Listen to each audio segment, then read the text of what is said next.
You are watching and listening to Chris and Leicester Till I Die TV on YouTube and your favourite podcasts. Right, Chris. All right. Hey, welcome back to the weekend review. Yes, Craig and Tom are still with me. Oh, my God, it feels like they're still with me. Please tell me this is a separate show.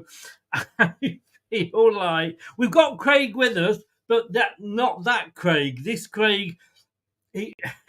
well, the other Craig talks sense. He just does stop. He goes on 2 hours, 10 minutes. I was in rich sports territory with that one. But this is Let's Talk Leicester. Good evening, good afternoon, good morning, good night, good day, goodbye, hello. Wherever you are in the world, one of those will apply to you. This is LTID TV 1 from Leicester Till I Die. Thank you for joining us live on YouTube, if that is how you are choosing to watch us. Please join in via the chat facility. Keep it respectful. And if you want to get your questions in, say them towards the end, and we'll try and get those, because we're going to start off talking, obviously, Steve Cooper and the win. If you're new, please do subscribe. Whether you're new or not, please smash that like button. I cannot tell you how much it helps the channel. And if you want to give us a hand and help support the channel, 500 quid a year. That's just for StreamYard, Edmux and Canva. $1.99 a month. It's about the price of half a pint, if that, depending whether you go to Wetherspoons or not. You can become a member. And like I said, it does help support the channel. And if you're listening via your favourite podcast platform, thank you very much for lending me your ears. Bit waxy, but anyway, there you go. Thank you very much indeed. Welcome along. Have you recovered? Well, I've got to say, if you read the BBC, because you might know that I do contribute to the BBC, /.co.uk, every week, every other week. And the fan's voice this week is me.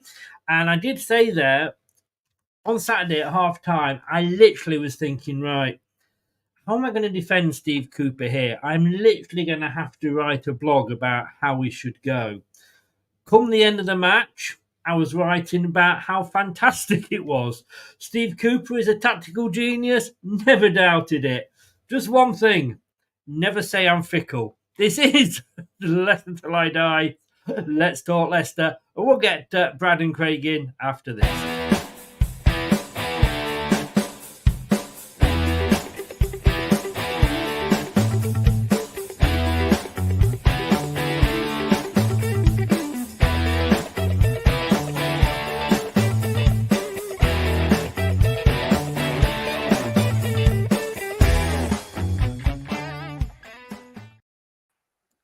Good evening, gentlemen. We'll just check. Yes, thank God for that. It is the good Craig. Some would say otherwise, Chris. Believe you me, I would never ever say that. I think I got to bed at about 3 a.m. after that show last night. Wow. But welcome back from your hollyhocks, sir. Hope you had a good Thank one. you very much. Yeah, it was, excuse me. Yeah, really good time. Thank you very much. But obviously, great to be back here with you guys. Of course it is. That's why you have all these short breaks, so you don't miss all these games. Exactly. I can't miss like a 2 or 3 week run like you did, Chris. No. I mean, you know, that's why you're doing well in the prediction league. Yeah. I'm just managing now to start on my slippery slope, so that's fine. Talking of prediction league, have you finished adding up my points yet, Brad? Yeah, I got your points. It's just a 6, mate, but it's probably been your best week, which is saying a lot. Your score. I may have only just got 6. How many did you get, Brad? Yeah, well, I mean, you've closed the gap down from a whopping 28 points up to 34, but I'm nearly touching 50 in points wise, man, because I got 4 points. I felt sorry for you. Blame Arsenal. Fucking Arsenal. Well, I'll take anybody's sympathy. Always will. Ronald is in. Hello, Ronald. How the devil are you? True Red. Good evening, sir. Looking forward to Friday. You're a bit worried now, aren't you? Probably not. No. Ray. Evening all. This one can change the season if we go on and take care of Forest and Ipswich. Certainly can. That's what basically we're going to be talking about tonight. Wayne, hi Wayne, how are you? Craig, not the waffling, hyperventilating about O'Neill one. That is so true. That is so true. He wasn't keen when I asked him if Gary O'Neill wore a condom or not, was he? He didn't like that question at all. I'm sure there's some context to that, Chris. There's a lot of context. Was it your opening gambit? There's a lot of context. You need to go back and watch the show. The Game Cooper saw the light, went Back to the Future the Enzo way. Not totally, but I get where you're coming from. But look, guys, let's go straight into this. I've called it Steve Cooper's Sliding Doors Week, courtesy of Tom. Thank you very much for giving me the idea for that. Look, game of two halves, Craig, wasn't it, on Saturday, to say the least. It really depends how Cooper's going to take this, and he can take it one of two ways, can't he?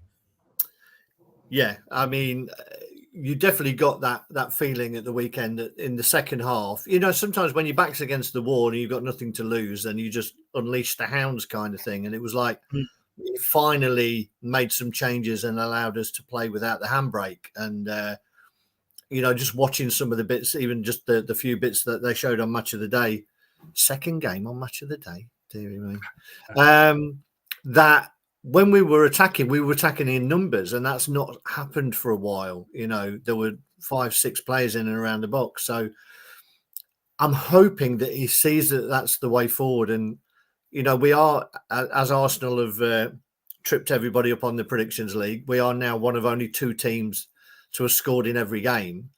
So, you know, he should be getting the message that this team is much better going forward. It has goals in it, and he needs to unleash it a little bit. You know, keep it tight. Even if I'm not a big fan of 2 holdings midfielders, but if he wants to unleash a front 4 of the attacking creative kind, then I'm more than happy to have a combination of any of those 3 defensive mids sitting in behind it, just to allow us to get those better players on the pitch. And that's what he did second half after seeing another dismal 45 minutes. I mean, it was dismal, wasn't it, Brad? Look, I think we're allowing Cooper a little bit of a giveaway because, you know, unlike O'Neill and if Craig's watching, the other Craig, by the way, who obviously when O'Neill was manager of Bournemouth, he absolutely loves him. I think they're virtually bum buddies, which is why I said the condom remark. To me, he's an awful manager, but, you know, he was there at Wolves last season. Cooper's come in, new. He is going to be trying to be learning everything and learning on the job, if you like.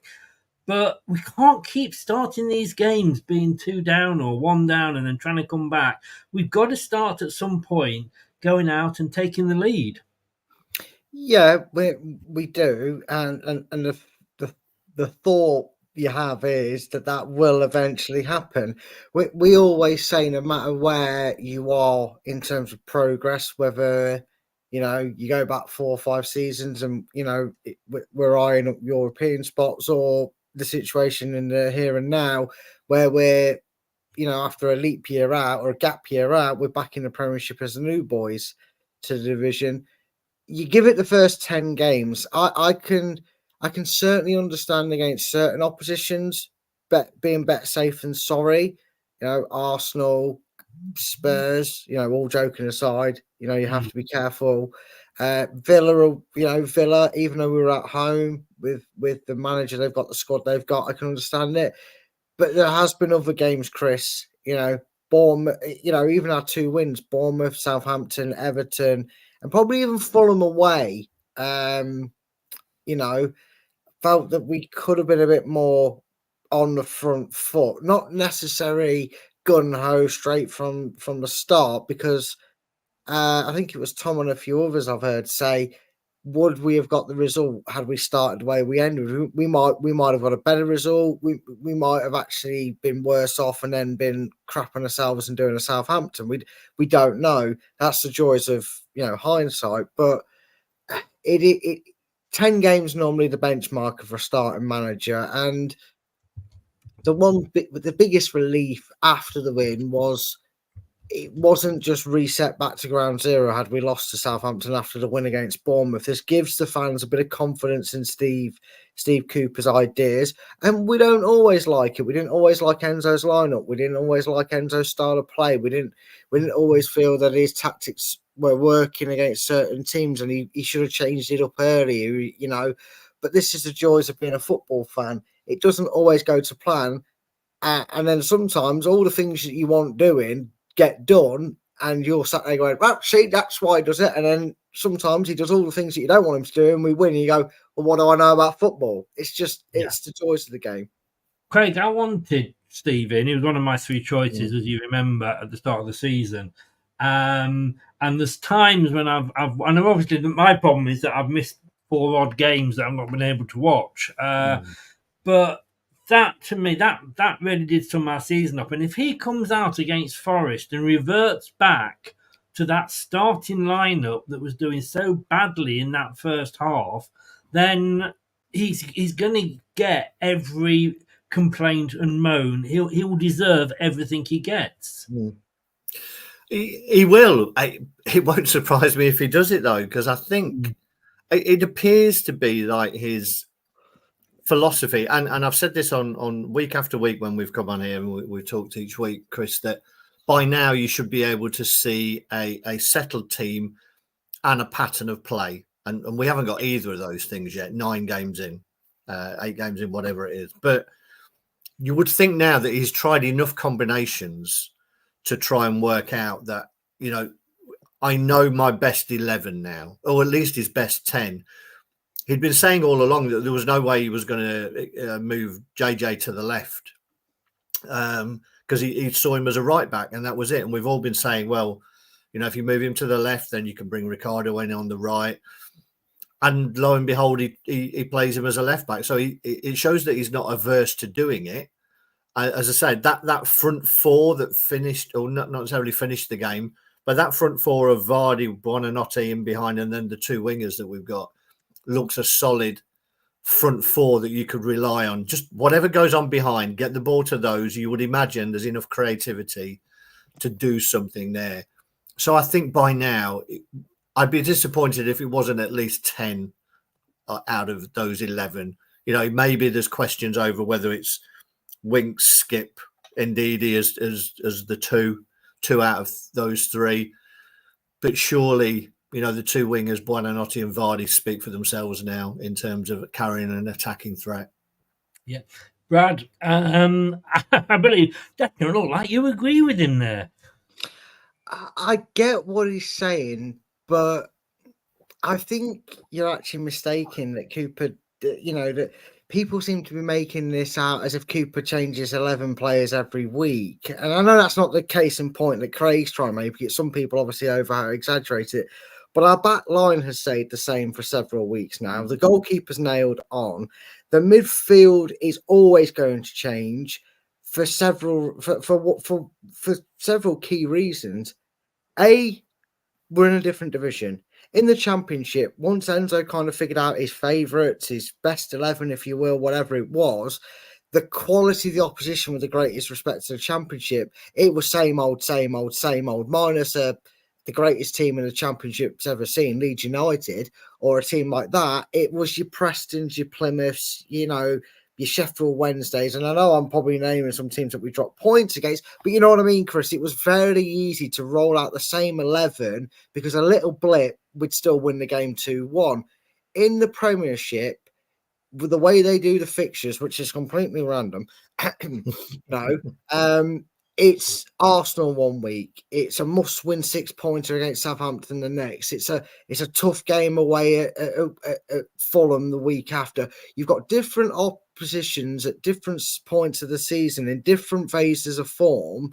It's for me, I do feel like he's got a strong 8 or 9 players. I actually feel like he's got a complete 13 or 14.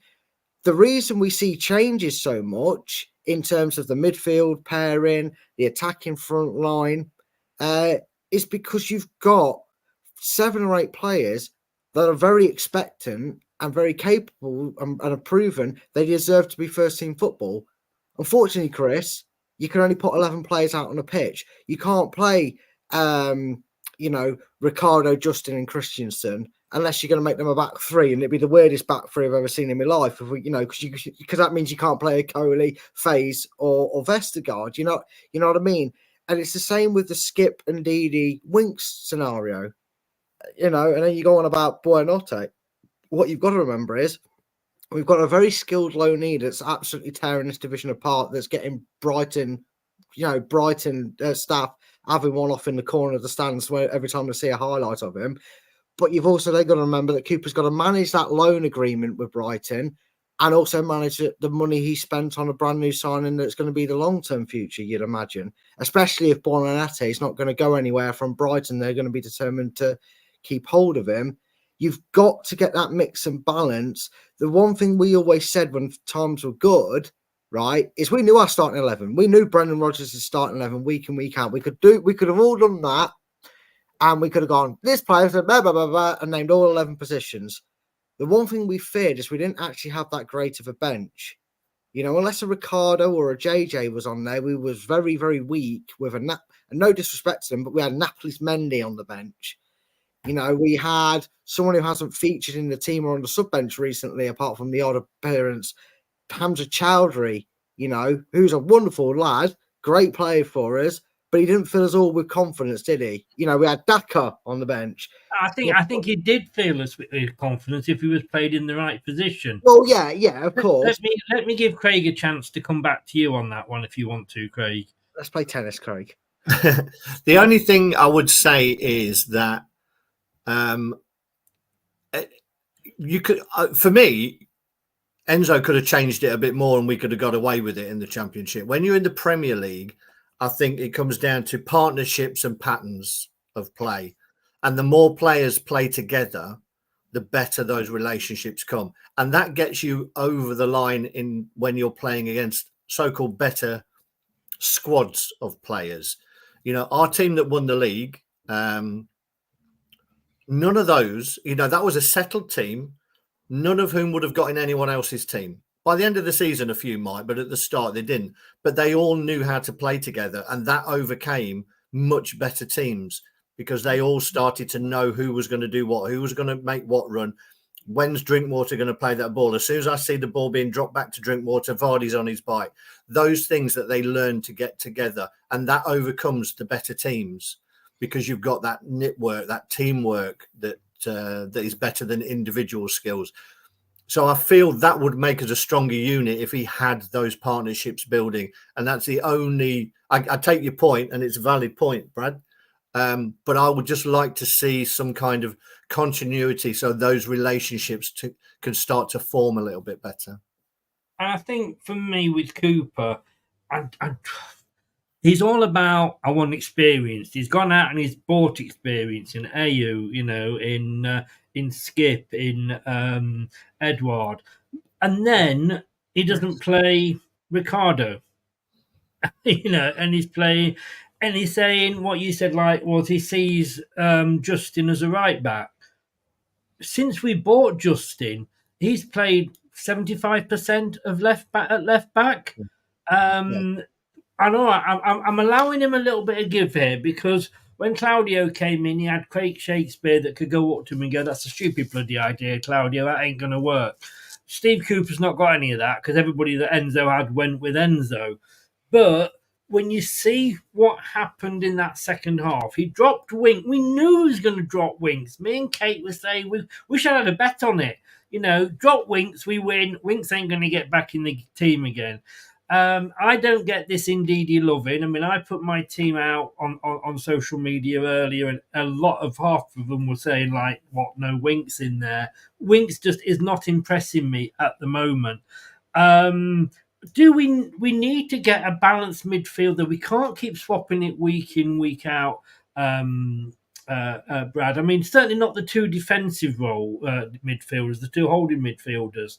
And I think Skip and Winks are getting that partnership that Akoli and Fazer got at the back.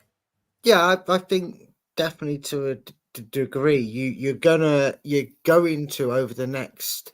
I don't think to a degree you're actually kind of seeing it if you think about it, but you're going to get a steadier partnership where somebody's going to be that player that comes on after 65, 70 minutes, because they all, even though they're all in that role of defensive midfielder, they all just offers something a little bit out there that the others don't. Wilfred Ndidi gives us that freedom role, because yes, it's baffling. I still don't understand why Enzo and Cooper seem to see whatever they both see in him that us as fans are looking at the same person. I don't know, but he seems to be told, you have a bit more free reign, because Winks or Skip is going to sit back and do it. With Winks, you're going to get somebody who's got the ability to dart around that halfway line, but he can ping a pass. That's something we've always said since since he signed for us in his first game for us. We've all said Winks' distribution, when he's got the ball at his feet and his head screwed on, is absolutely perfect. I agree with Chris, and the reason he dropped him is because he couldn't string a pass together. But that's his main strength. When he's on the ball and he's on form, that's what he's really good at. Skip, for me, useless. Amount of money we spent on him is ridiculous. I want to pay 2.5 million for him, but I'm going to let it go. I'll let it go. I'm over it. I'm not bitter about it. Let me come back to you on that one. Or let me come back to Craig to try and defend you then, because I think Skip has been a great signing. But look, you're seeing him week in, week out, Craig. Mm-hmm. First of all, tell me, what am I missing, and what are Kate missing with Ndidi? I think. Well, I mean, I know no one's a big lover of stats, but Wilf, astonishingly, is in the top 5 Premier League players for assists this season, and he's in the top 5 players for ball recoveries this season. So you're seeing both parts of that. I'm glad you like that, Brad. But then should he then be in a defensive role? Oh no, what I would say is that what that tells me is that here's a player who has built his career on being a defensive midfielder, and you don't always need to have two that sit back all the time. You need one of them to be able to go and support the attacking players as well. And Wilf's brought that into his game. So for me, with those two, Winks and Ndidi, it gives you, when you're on top of the game, it gives you somebody who's a bit more natural joining in the attacks, as Wilf has been over the last 2 seasons, than either Winks or Skip would be. So it makes a good balance for me, depending on how the game's going. Either Wilf can sit back or he can start and being an extra attacking midfielder. So that would be my preference, but I don't have the strong feelings that Brad seems to do about Skip. I think Skip's a decent player. And I think we overpaid a bit for him, but I think he's a decent, solid player. And you do need a squad of people to do that. And he's coming into a new club where he's grown up, like some of ours have grown up. KDH has grown up through Leicester. He suddenly found himself bench warming in Chelsea. Skip did the same. He was a young kid when he went to Spurs, and now his whole life has changed, and he's bedding himself in. I'm not necessarily sure you're going to see the best of Skip this season, but I think he's a solid player. But my preference would be for Winks and Ndidi. I will back off then, because obviously I am being outvoted here, so I'm not going to win this argument. I know, you know what? It's not true to say about these Craigs. I like this Craig. He always makes this one. Well, the other Craig's popped in. I think he thinks we're still doing last night's show. But look, I'm going to come on to some questions in a second from the viewers, but. It says here, this is on the BBC website today, former Leicester winger Matt Piper believes the remarkable comeback against Southampton shows the Foxes players are completely behind boss Steve Cooper. That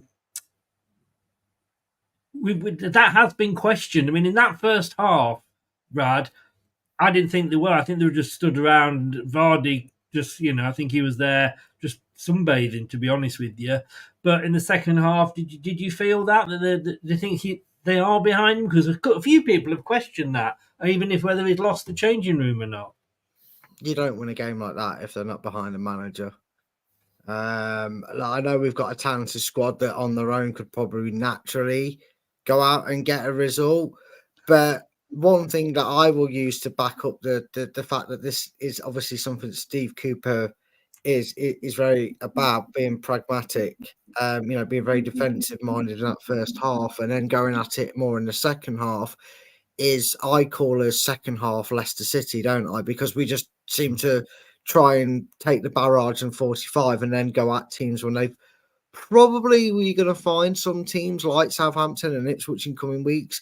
That's going to be their downfall because they're going to burn out of energy and quickly and do it. So it does have its merits why he does it. But you don't make a comeback like that, and you certainly don't see the squad like celebrating like they do. I mean, the way that Winks and are you and everybody ran over to it. And Madsen, actually didn't have too much to do. In fact, he probably had more to do from his own defender Wout phase in that game than he did the Southampton strikers because they had good finishes, so he was nowhere near the goals. But he ran the length of the pitch to join in celebrations. You don't do that if there's a togetherness there, because that togetherness fractures if the manager's splitting the dressing room. Because I don't think, unless you're someone like a Ten Hag or someone like that, you don't always see a manager completely get absolutely overthrown by the players. You might have a dressing room divided, and you can see that in the body language. I do think that we are going to probably, whether you like it or not, and it seems to be we don't, continue to see a slow, engine tick over in that first half far more than we're going to see 90 minutes of us doing that. Because if we'd have played like that for 90 minutes, I think that team burns out after 70 minutes, and then we're doing the opposite to what's the exact same Southampton did to us, and we're trying to see it out for 20 minutes. But then you make the changes to hold on to what you got, which Southampton didn't. Craig, Brad, and me were both saying at half time and we were. I don't know if you managed to see just basically the extended highlights, because I think you were away, weren't you? Yeah. But I saw quite a bit of the game. Yeah, on the highlights. Yeah. Right. Because at half time we were saying that Cooper, it looked like he had lost it. Yeah. I mean, I've questioned it. I know, as you were saying it, I've questioned it over the last few weeks about whether he's got the dressing room, and the more that you alienate some of the senior players, you're on a rocky road. But I agree. Players do have a lot of pride themselves, so they would have wanted to come out and do something. But I think, one, fair play to him. He's got the bravery to make some changes. He made changes at half time. And we've said all season that he's not been making his changes until 80 minutes. This time, he brought Winks on at half time, and he brought Abdul on fairly early as well. So he was brave to make the decisions. Again, sometimes when you're backed into a corner and you've got nowhere else to go, it's much easier to make those decisions than it is in a tight game.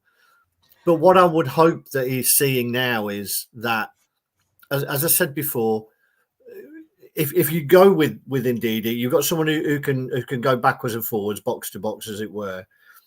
But we don't have a problem on the goal scoring front. That front four can score goals. Our problem is giving up too many chances. Even against Arsenal, whatever, it was 4-2. We had a great comeback to 2-2, but the game should have been over in half an hour.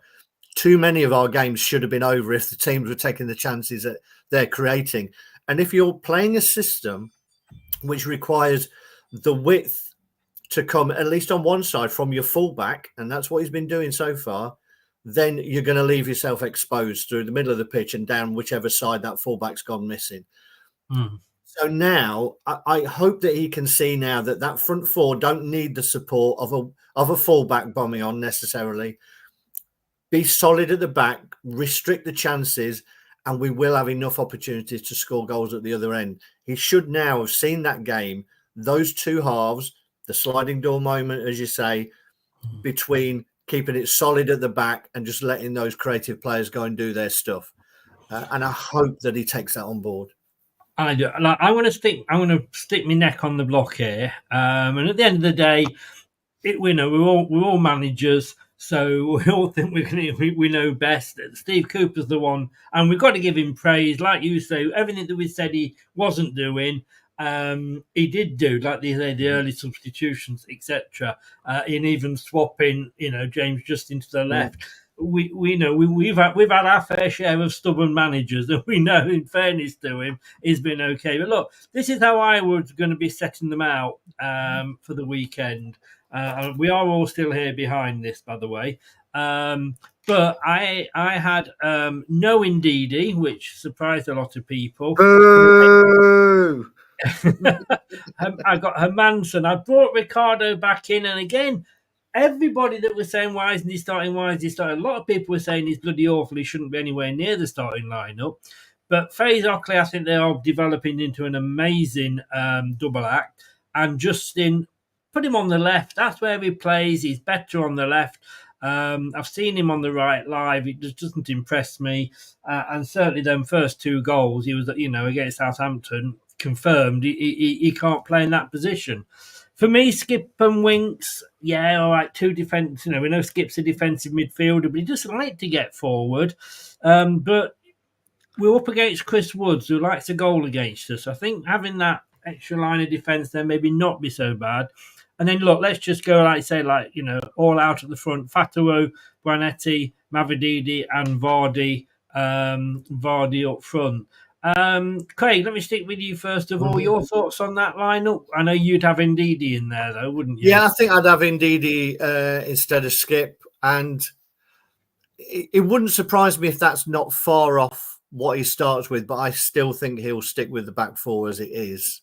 I'd be surprised if he puts Ricardo in there. I'd like to see Ricardo in there. I think most of us would, because even if in an attacking sense, like he did against Southampton, you can go to a 3, with JJ tucking in and then Ricardo coming into midfield as well to make an extra body like he did with Enzo. He knows how to do that. So when you're on top in a game, you've got that extra body in there. And I think he can do that more than either of the other two fullbacks can.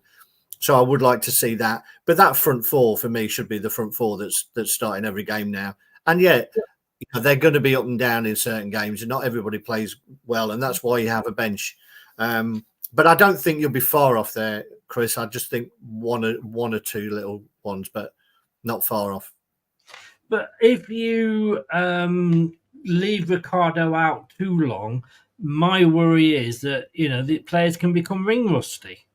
No, I agree. I know we're already seeing that. There was a report yesterday when I was looking at how the under-21s went, and Will Alves was a bit off the pace by all accounts last night in the game, and he's not even making the bench, which I don't understand at all, because Cooper kept him because he wanted to integrate him into the team. You've got Buonanotte, who's developing fantastically well. We've got one of our own players who is not developing at all and is in danger of going backwards if he's not even getting on the bench, and you can bring him on instead of Samari. You don't need Samari if you've got Ricardo, because if you want a defensive-minded midfielder, you can bring Ricardo and play him in there. He's played there most of last season. So you free up a space for Alves. So he's got to be looking at developing players and avoiding this ring rustiness.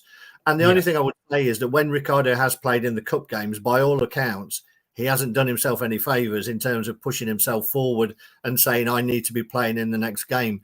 And I think that's going against him a little bit, that you would expect players like to you take. say, though, Craig, if you ring, we've said this before about other players like Samari, and they're given the chance because of the ring rust. Because these players, do you remember? I mean, you're old like me, Craig, and you'll remember when we used to have reserve teams. Yeah. So, players that like Ricardo would be getting regular games week in, week out. I agree. They're not getting that now. No, I agree. As I say, I'm not disagreeing with you, because I would like to see Ricardo in there. I'm just backing up your point. You're right. Yeah, but you're right. Yeah, they need to be getting. He's had opportunities to give Ricardo 10, 15 minutes in games. As I say, when he brought Samare on, I think it was against Bournemouth, was it? He could have easily put Ricardo on there in a midfield role. And Ricardo knows how to get forward as well. So I don't know. I'd love to know, someone behind the scenes who knows what's going on, because there must be something else going on for him to not get one single minute. Yeah. So basically, with that one, you think it would be, or you would go Justin on the right, Christensen in, and Ndidi instead of Skip. I would have Ndidi instead of Skip. I would like to see that back four, but I think he will stick with his old one. Oh, I don't think he'll go for that, but that's just what if it pains me to say, Chris, the only change I would make there would be Ndidi for Skip. Just say that again. Sorry, what I missed that then, Craig. What did you say? I'm not getting any repeat fees, so I can't do that. Brad, now I know, look, I've not even included my love child, Yannick, in there. I know you don't agree with that, do you? That starting lineup. Well, actually, I'm actually the same as Craig. Swap out Skip for Ndidi, and I'm actually quite happy for that lineup. I mean, I wouldn't be immersed with Skip. I say it a bit tongue in cheek with Skip because of how much we paid for him, but he's not been awful as much as I make out. One second. Well, I don't believe it. Well, I mean, fairs.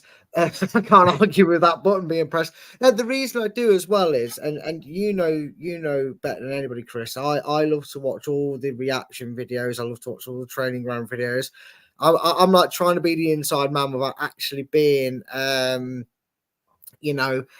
not.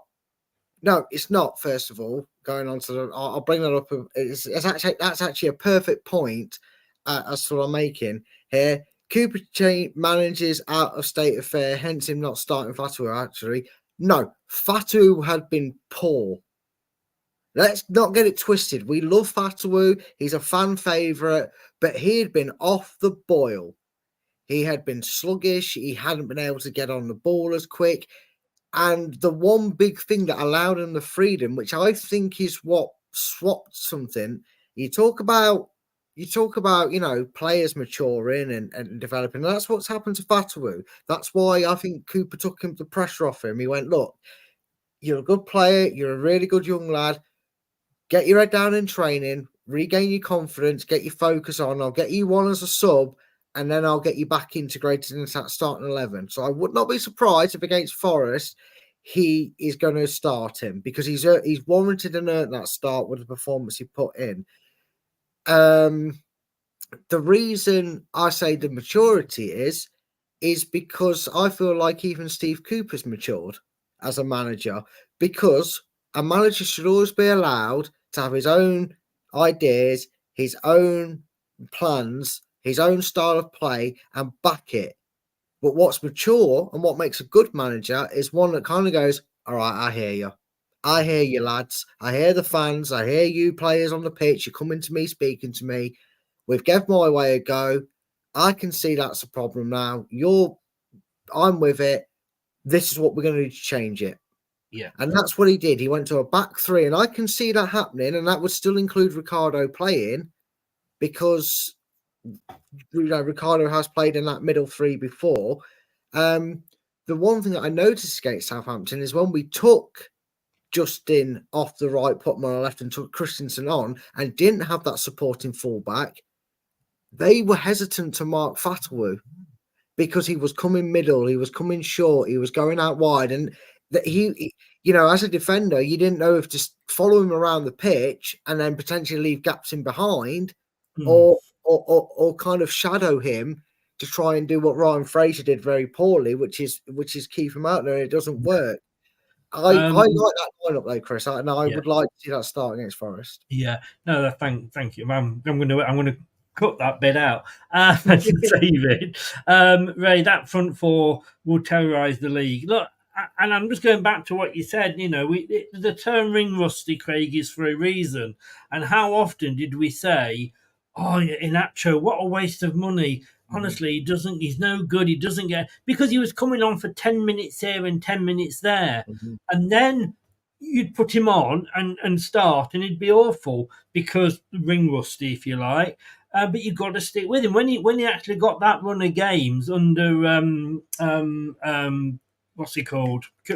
Rodgers, he actually was top scorer that season.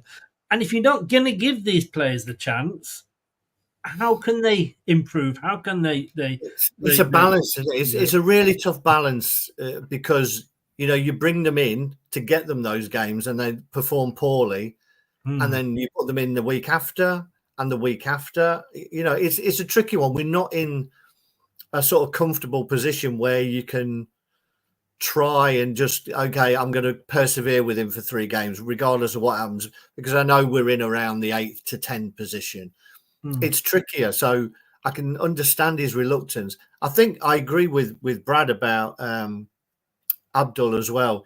Those first few games of the season, he was poor, and I think he was showing a bit of his immaturity, because if I remember rightly, Cooper was playing him on the left, and it was almost like, I don't want to play out here. So he wasn't doing the work. He wasn't offering Christensen any support and going backwards. And he was really poor. His attitude seemed to stink. And I think that was just his immaturity. Now all of a sudden, he's been given a smack on the arse. He's been put on the bench. Now he's been brought back on in the position that he loves. And it's like, okay, I'm going to show you what I can do. Yeah, in the position that he loves. So why put a player who all last season we thought the sun shone out of his arse? Nobody would be sat there going, well, Fatawu's been rubbish, he shouldn't be starting at all last season. Cooper comes in, round pegs, round holes, Cooper. Don't put him on the left when he's been playing, he's the right wing, and he's been on the right wing all season. Yeah, it made no sense to me whatsoever. Some things you just don't, you look at the team formations and the team setup, and you're just thinking, what the hell's going through your head? What are you trying to prove? If it isn't broken, don't try and fix it. Tweak it. Fine tune it. Yeah, the only thing I can sort of say is he probably knew he wanted Fatawu on a wing for him, but he's got Buonette and Canoes who can play any of them 3 roles as well. So maybe he was just trying to figure a way to not just please everybody, including Mavididi in this, because you got to remember the first couple of games we were screaming for Mavididi, and now he actually had a stinker against Southampton to me. He wasn't that brilliant at all, but he's merited his performances, have got him into that team. So you can probably say, okay, we'll let that one go because he'll turn up on Friday and have a good game. I just feel like that's something we've got to take into consideration. This manager's got a permanent £20 million signing, a player he already knows from apparently watching all our games back last season is a very talented young lad that he's got to manage and get playing as many weeks as possible. And then you've also got the loanee thing. And I hate to bring it up, but these loan agreements, if we want to keep Buonette, because I'm sure Brighton will have an option to go, yeah, come back, you're doing really well there. If we suddenly don't play him, he had to figure out, it's great having these players that can play in 3 or 4 positions, but trying to fit them into a team, it's not that easy. And Chris, to kind of back on what you said about round holes and round pegs and whatnot, you know, I love to butcher a saying. Ndidi, central defensive midfielder, was a number 10 for Enzo last season. That came out of nowhere. That came from a pre-season. We were thinking, why are you trying to make someone into something they're not? It's just how football goes. So I am glad to see him on the right. Don't get me wrong. I am very glad that you're playing him in his strongest position. But I also think freeing him up and not having Christensen or Justin on that right up his arse allowed him to be a bit more expansive. Scott is asking here, Craig, would you say we have a stronger squad than the 22-23 season? I mean, if you think of who we've lost, I mean, who have we lost? We've lost the Chelsea bench warmer, and we've lost Iheanacho. Daka's injured, obviously. Cannon's gone out on loan. A few players have gone on loan. You could argue that this is a stronger squad. I think you could. Coley has come in and looked really, really decent. And the change, you know, El Canoes, I'm sure there's a player in there. Again, he's going to, you know, he's a young kid who's come out and he's got a whole different language and God knows what to learn. So those things rarely go smoothly. And he showed flashes, didn't he, Craig? Yeah. He showed flashes in Southampton with some good passes and that effort. Yeah, I think there's a player there. I think what he's going to find now is that what Cooper has to be is a bit more ruthless now. Because, you know, Buonanotti's going to want to play in that number 10, and so is El Canoes. And he's paid money for El Canoes, and he's developing someone else's player in Buonanotte. I don't think he can let any of that thinking come into it. He's got to pick a team that is going to do the best job on the day for Leicester City. And whatever else happens at the end of the season or in January, forget about it. It's got to be a game. As I said the other day to Brad, Craig, you know, El Canoes, he's our player. He can develop for the, you know, oh my God, I can't even say his name. But yeah, it's good stuff, this stats, as you know. Soyuncu developed great for a year until Mary Maguire left, and then he had to go in and play it. So, you know, if like you say, whether he's paid 20 odd million for El Canoes or not, if Buonanotte is the better player at this point, you play that player. I'm sorry, you know. Brad, I'm going to throw these questions one at each of you here as we go through them. Hate me. Can Steve Cooper finally find a solution to exposing our fullbacks? I see the thing is, he probably can, but then he'd have another problem, and your problem would be how can you get the ball forward quicker to the likes of Fatawu, because we're so defensively worried that all we're doing is putting a wall, a barrage wall up in front of teams to run at for game, because the way you do it is you tell them not to go forward, and you tell Winks and Ndidi or Skip or a combination of all three, which we've seen all three on at the point, Chris. You get a Crystal Palace performance. You know, when we was 2-1 up and we were holding on to the lead, you get a Crystal Palace performance where I don't think we touched the ball from 55 minutes till you know, until Cody legged up a player.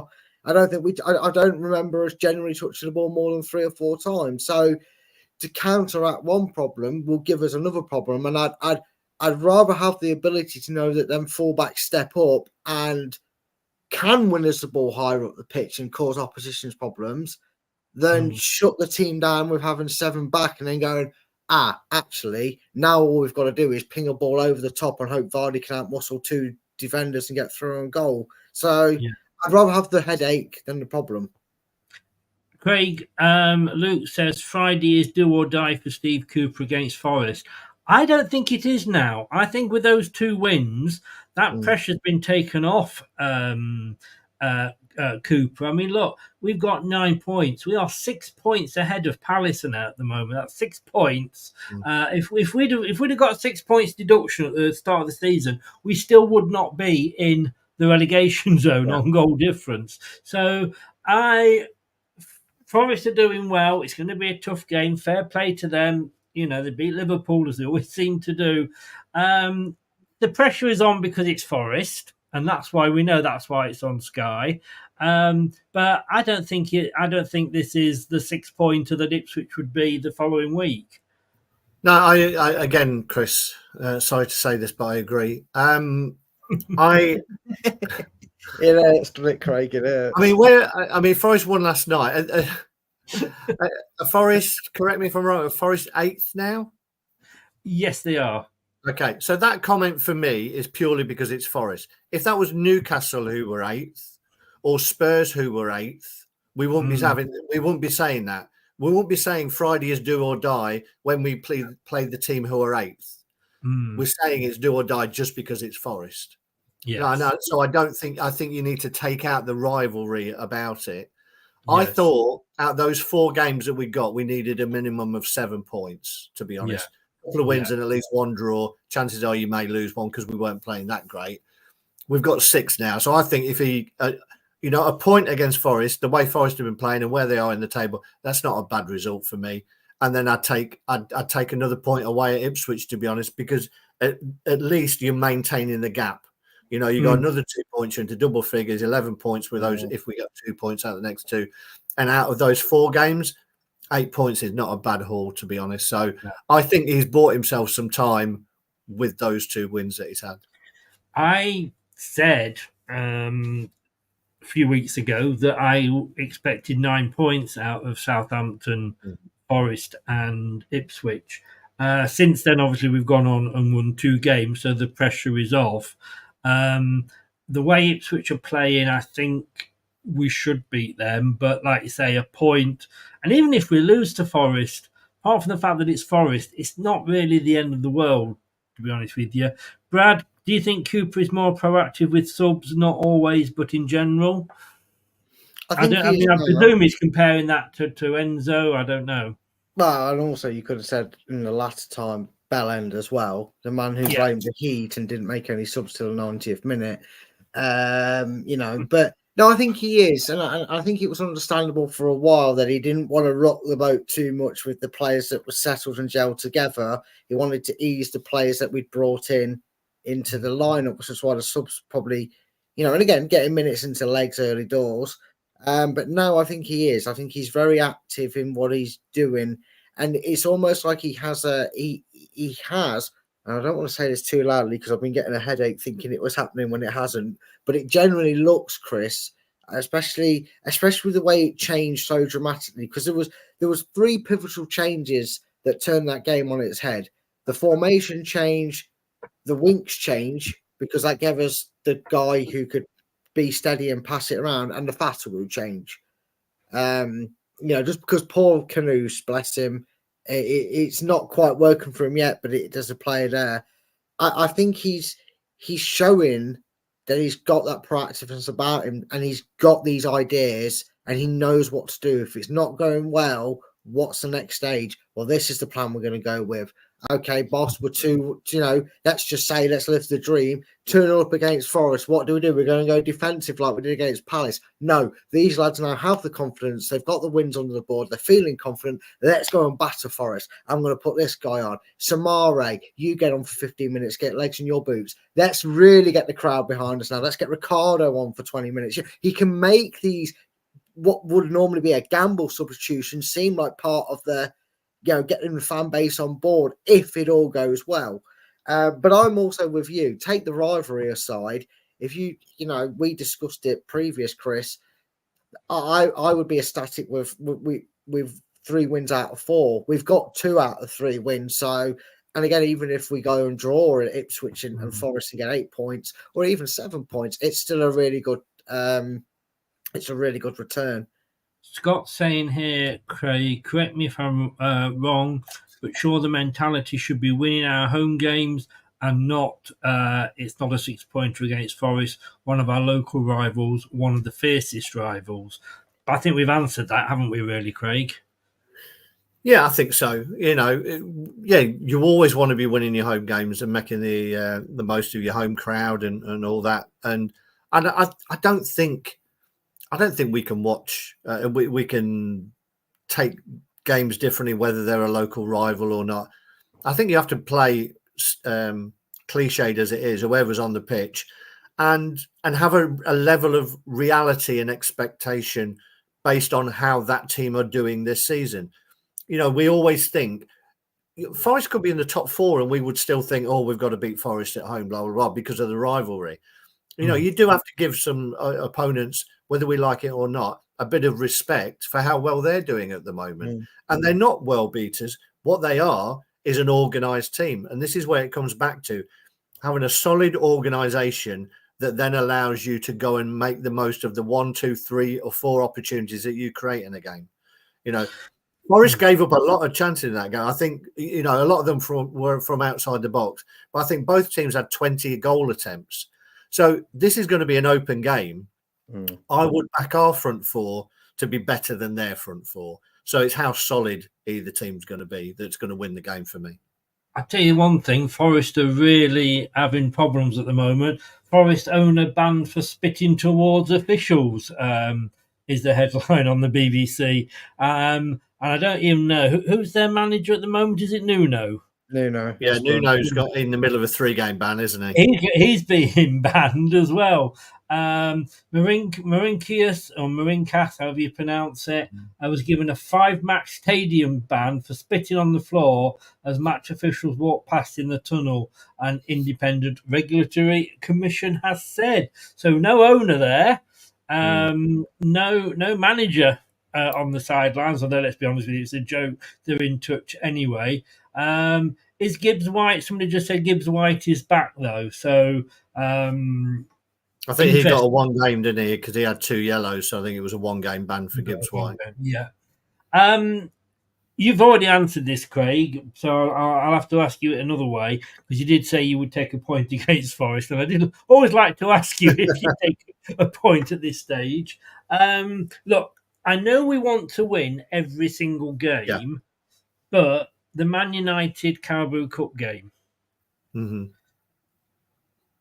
it's really not that important, is it?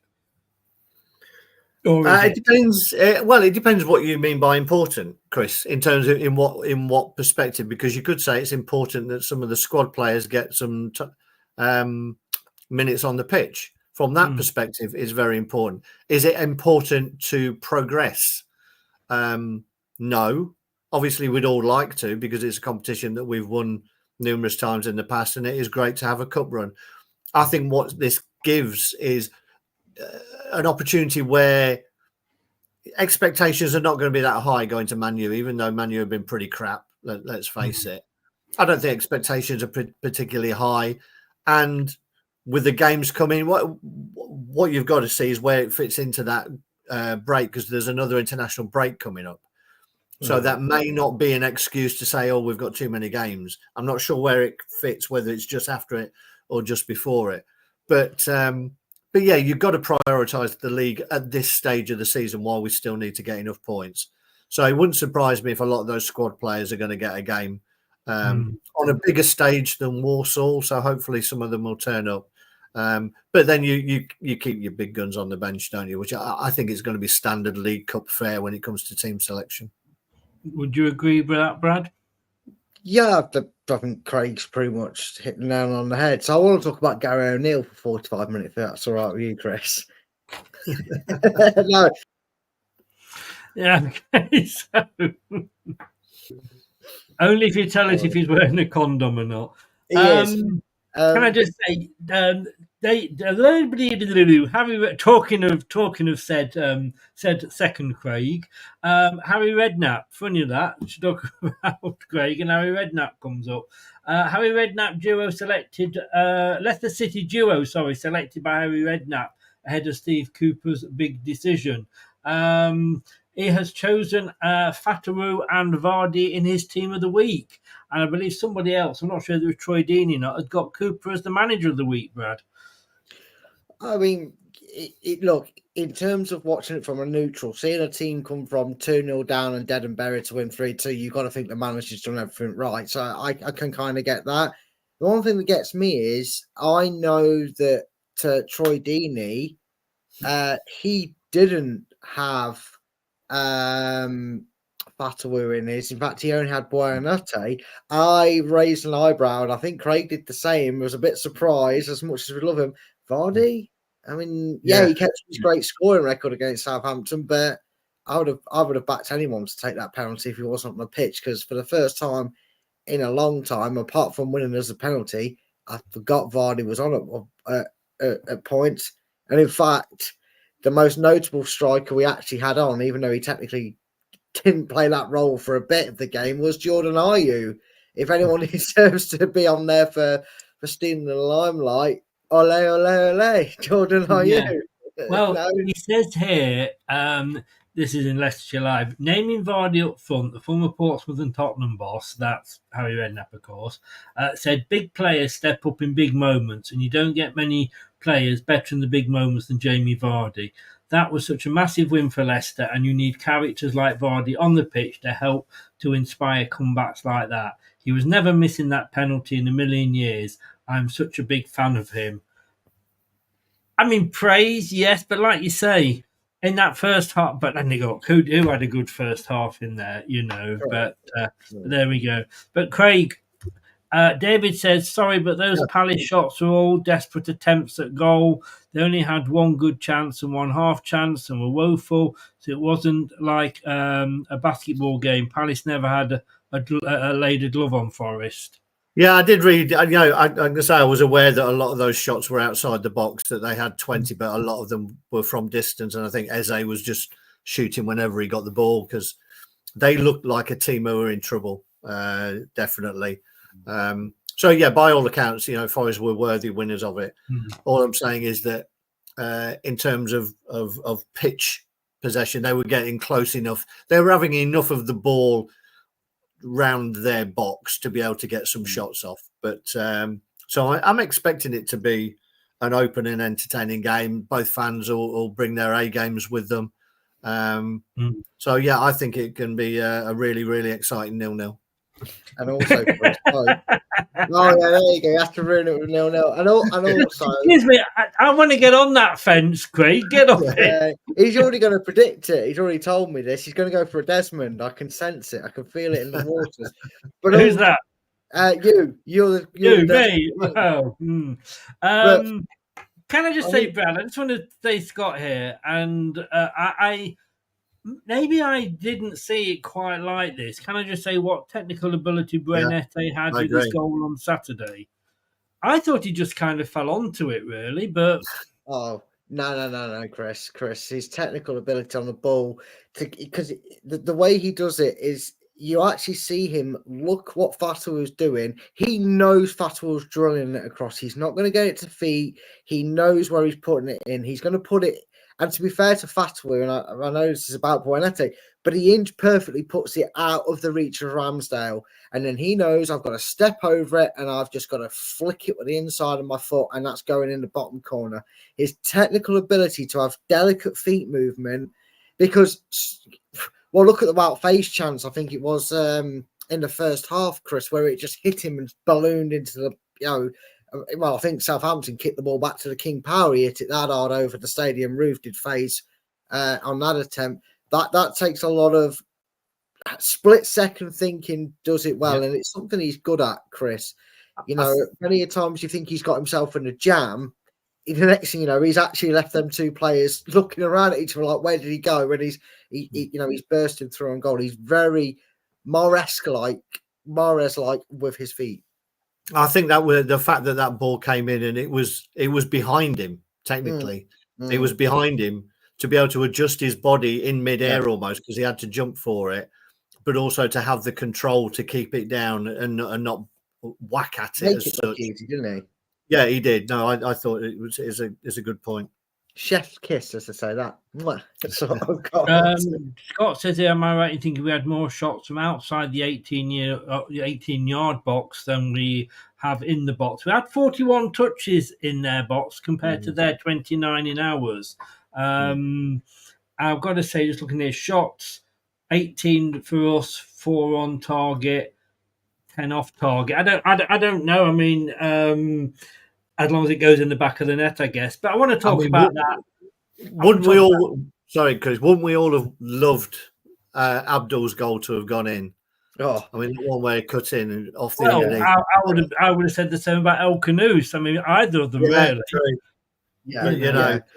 That's one thing you can say. That's the one thing you can say. If we shoot out of desperation, like apparently Palace did against them, I think they've got more fear of Fatawu and Ete curling it in than they have him going over the bar. You know what I mean, Chris, by saying that, you know, half an inch either way makes a hell of a lot of difference.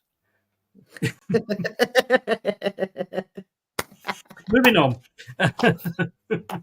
Moving on. Oh, Craig, it's good to have you back, mate. I want to ask you, Craig. I don't know why I'm asking you and being nice to you, but I'm going to. No, and I want to talk about the third goal. I mean, 98th minute. Oh my God, it tasted lovely, didn't it? Something that wasn't planned, but they were saying that, you know, when Winks ran over to take the corner, he's right-footed. It was always going to be there for being outswinger. Yeah. And Ayew, again, is it that experience just there, right? Well, I'm here if it pings out or whatever.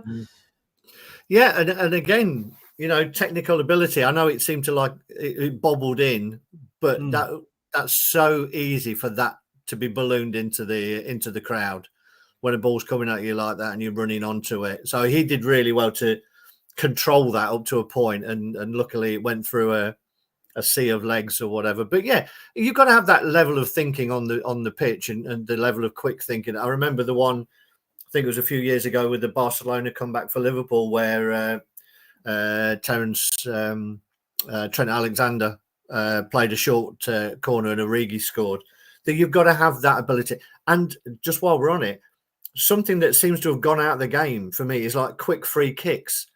You know, those moments, quick free kick, quick corners, quick throw-ins where the opposition are not reset. They seem to have disappeared out of the game. And I think there's so much opportunity for teams to be quicker thinking now. Everything in the game seems to have slowed down. You know, you've got to go and get the ball. Everybody's going to reset themselves. You know, there's opportunities. If you're a little bit of quicker of a mind, and we've got players who can do that, as shown by Winks there. And as you say, Ayew taking up a decent position. On that point, Brad, I thought Southampton's first goal did come from a quickly taken free kick. I was just about to say, Ete was still kind of Craig. apologising to Southampton. Buonanotte gave away the free kick that led to Southampton's quick free kick being taken at quarters out on the break for their goal. Not to make it awkward for you, Craig. Well, no, but what I'm saying is, we've had a quick free kick and a quick corner of both led to goals, but you don't see enough of it. You know what? Well, I think our quick corner at the end had to be quick. It was like just a couple of minutes after the end of the game. Are you sticking? I'm going to take some score predictions now, because we've got obviously Forest on Friday. Just to tell everybody that if you can get your score predictions in to Brad by 8:00 on the Thursday, that would help him out a lot. Because obviously the game's on the Friday, so if you haven't got them in by the time the game kicks off, they don't count. On Wednesday, I'm going to be on a Forest channel, so I'll probably be putting a link to that. And if I manage to get out of there alive, I'll be on here 7:00 on Thursday with a Forest preview. Where we're talking score predictions as well. And the prediction show is 5:00, by the way. 5:00 on Friday, the prediction show, with the watch-along starting at 7:15 Friday night. Craig, are you going with 0-0 still? No. No, I think there'll be goals in it. I think it's going to be an open game. We'll give you freedom, Craig, because I don't know if you've put yours in yet. These predictions have no bearing on what we're going to predict in the Predictions League. So feel free to go for 5-0, 7-1s if you want. I won't record it and keep it as evidence. I'm going to go for a very entertaining and nail-biting 3-2 to Leicester. Ooh, another one. My God, my heart's not going to last this season, is it? As I say, it doesn't count towards a Prediction League, so I could say anything. Yeah, Brad, and I will hold you to it. No, you won't. I tell you what, you can only hold me to it if it happens. I've got a funny feeling it's going to be end to end.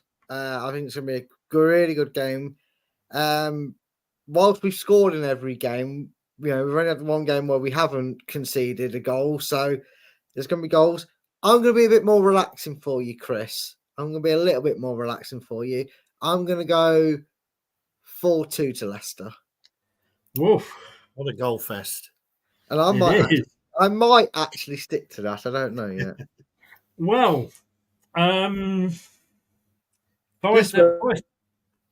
2-2, moving on.